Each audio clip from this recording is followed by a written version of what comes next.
Julian Assange told the Council of Europe's Human Rights and Legal Affairs Committee that his experience of isolation in a small cell was difficult to convey, as was the relentless struggle to stay alive mentally and physically. He said isolation had taken its toll, but he felt it was important to address the Council as it investigates his detention and conviction.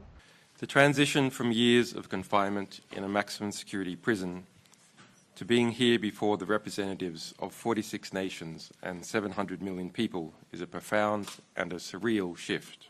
Mr Assange spent 14 years in the UK fighting extradition to the US on espionage charges after publishing thousands of classified US military documents, files and videos. The US said what he did put lives in danger. Mr Assange said he's free today, not because of the system where he was able to reach a plea deal with the United States, but because he pleaded guilty to journalism. He was scathing of the US and said the CIA in particular pursued him and his family aggressively. At times he became emotional, particularly when talking about his family. Becoming a father again to children who have grown up without me. Becoming a husband again. Even dealing with a mother-in-law.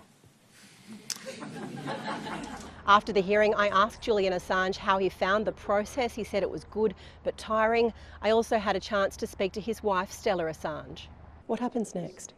He's going to continue his recovery. I think everyone can tell that he's very tired, that this was a huge effort. And hopefully for the Council of Europe, introduce safeguards so that what happened to Julian should never happen again to another journalist. And just finally, how are you enjoying the time as a family? Well, it's all we've been wishing for so many years. It's wonderful. The Council of Europe is this continent's top human rights body. It had already been investigating Mr Assange's detention and his conviction, and after the evidence that Mr Assange has given here, it will continue to do that before putting together a final report to deliver to the UK and the US.